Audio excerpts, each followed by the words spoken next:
All right, so we're into part one, the tear down of the chainsaw. So obviously when it comes to tearing down a chainsaw, I like to try to be organized because at any given time I'll have no less than a dozen different saws in my shop that are torn down. I like these Milwaukee pack-out boxes because they have these bins. They are airtight, they seal up really great, you're not going to lose small parts out of it. Then I try to keep a larger box just for covers and things of that nature. So our clutch cover is already off, so let's just go through how I tear a saw down for porting. Obviously, other guys do it differently. A lot of people take these top handles off. I just kind of fight my way around them. So I like to start at the back. We take this whole assembly off. Large items, there they go. On these Echo 590s, they are a nice setup because they have this whole shroud here. And it brings the carburetor with it. You want to remove your choke. With the choke removed, this whole unit comes off. Bolts in the bin, plastic in the box. You can leave the choke on there if that's your desire, or not. Next, we want to remove the lines. Sometimes they're a little bit fickle. And for plugging fuel lines, I keep common house nails around. Just make sure you're gentle with them. There we go. Sometimes on these fuel lines, they get a little bit adhered, so you've got to twist them. Oh my goodness, that actually cut and tore. So I'm going to have to replace this fuel line. Good thing I have OEM Echo stuff on hand. All right, our fuel line over here, the impulse up there, and then it's just a matter of twisting and rotating off the throttle rod. One carb removed.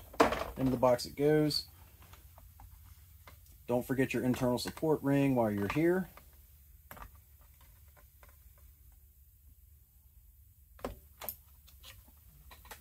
These don't normally take so much persuasion to get out. You do want to be gentle anytime you're working around the rubber boot. That's what I like about these hemostats. They have a nice soft rounded tip. Put that in there with the carb. All right, next we'll go about undoing the top cover bolt.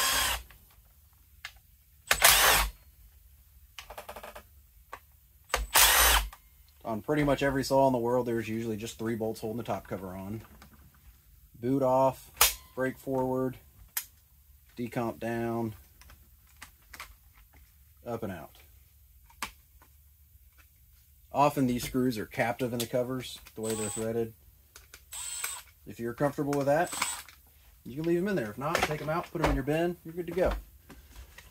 All right, so because I like to do everything with one driver at a time and then work my way back around, we'll come over here to the muffler.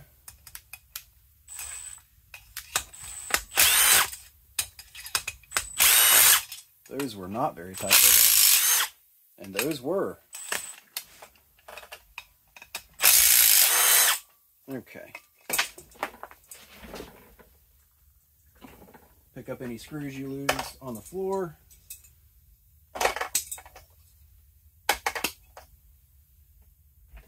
Okay, there's 4 in there. We'll go ahead and remove our heat deflector. These are really great. If you don't run these on your saws, you're a teensy bit foolish. So this is a unit we are going to tear apart and to modify. I'll go ahead and give a preview on that here of how I go about that just after I'm done dropping all of the screws.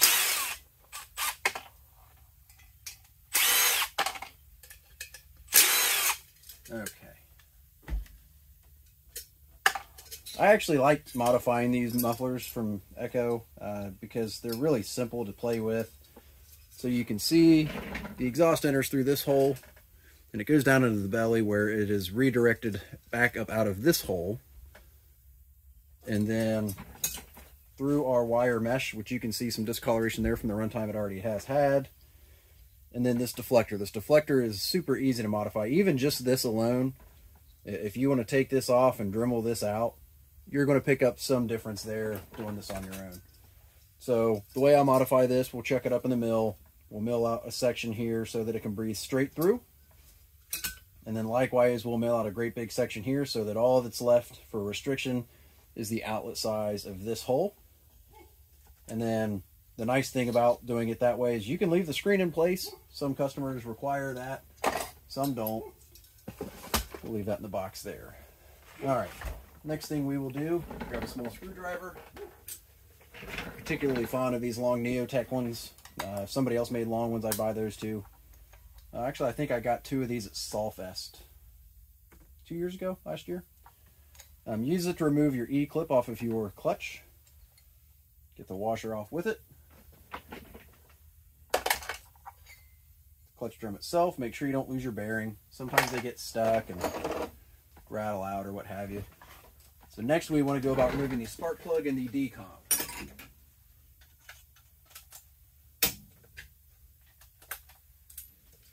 Decomps are almost all 13 millimeter. You know what? And spark plugs are all either 16 for the small ones, 19 for the big ones. Anytime I take a saw apart, I try to take note of the spark plug. This one has a lot of white, flaky discoloration on it for what runtime it does have. I'll set it up here in this bin so it doesn't get damaged. And then we will grab a scrunch, because that should fit over. See, this is the downside to some decomps. They have that big rubber boot on there to keep dust out and air in, which is good. But at the same time,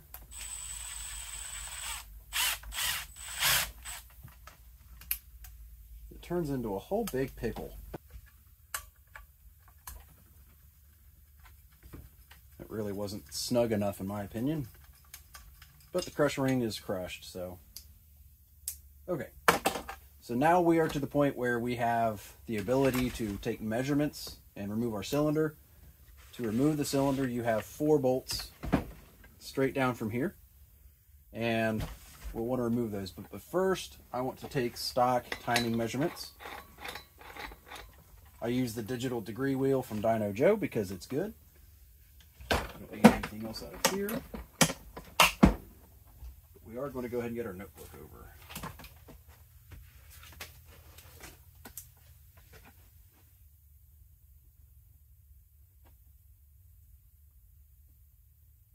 Echo 590, today's date, stock numbers.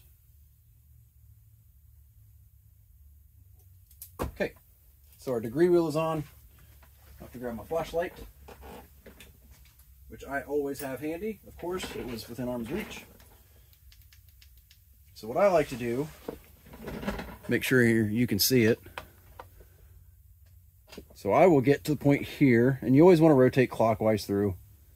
So right there is where the piston is just starting to open the intake port. I zero that out. I make sure it's 0 without moving the unit. And then exactly wherever it's zeroed, I rotate up across top dead center and back down to the same spot, which gave us 156.3 degrees of rotation. Which divided by 2, if I can do that quickly in my head, is 76, 78. Grab my handy calculator here. 156.3 divided by 2, 78.15.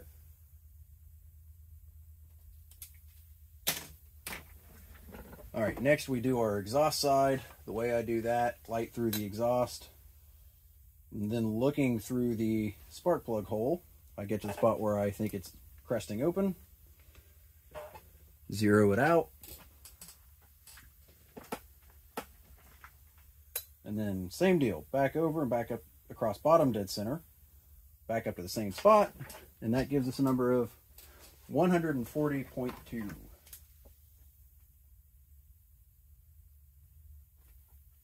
All right. And then if you want to do your transfers the easy way, it's not necessarily the way I do it. You go back over to where you zeroed out on the exhaust port.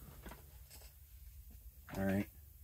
And then you can simply rotate over to where the transfer's open. You can see that through the spark plug hole or through the decomp hole. Now you can be really specific and time each one individually if they're staggered, or you can do them all averaging across all of them. A lot of builders have them differently. If I find a stagger and it's more than a degree, I'll note that, but oftentimes I find that it's not. Okay, so we know we zeroed out at the top of the exhaust port. 17.9 should be our blowdown number. Zero that out. Rotate across bottom dead center back to the same spot. And when I say the same spot, I'm talking about where the piston is in relationship to the port. That gives us 103.6. Now note that we said our blowdown was 17, in the neighborhood of 17. So we've got a couple of numbers here. We have our exhaust number and our transfer port number.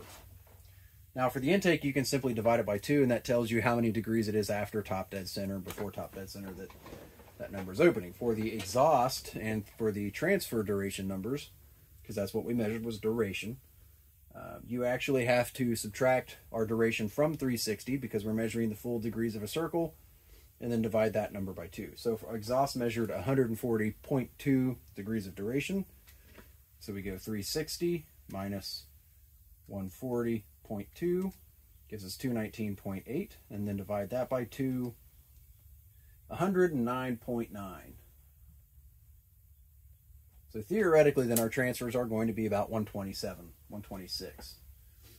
So we do the same process here. 360 minus 103.6 divided by 2 equals 128.2. So those are the numbers that I pay attention to when it comes to this. We'll also check squish, but I'm going to make that in a separate video when it comes to doing the machine work. So this is how I break down and time a saw. I like to measure duration for 2 reasons. One, it makes finding top dead center kind of moot. You're measuring duration of the port. And the other thing is it gives us more information. Now, can you mathematically work backwards from your after top dead center numbers to get your durations? Of course you can. The reason I like to do that, obviously, because it takes out some of the guesswork and making sure your numbers are right as far as where you're measuring them. But also, it's just more data to work with. You know, if you start talking about degrees after top dead center, well, how long is that port open? What is the size of that port? How do you compare those things? And I like having more data to work with. So let's go ahead and pop this cylinder off so you can see that, and then that will be the extent of this video. Just as soon as I find the appropriate driver.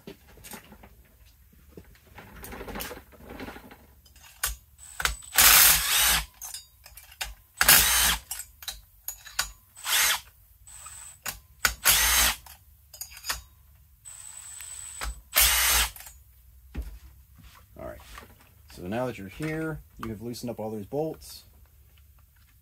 You want to be careful to remove this boot in a way that you're not going to tear it. I like to pull the top down and try to get it shoved back in.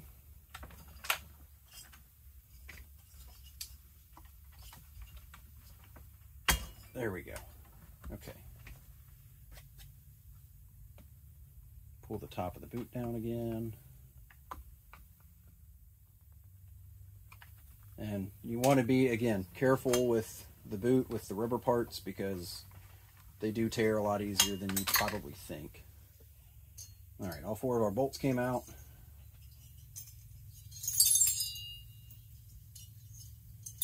And with great misfortune, our base gasket tore.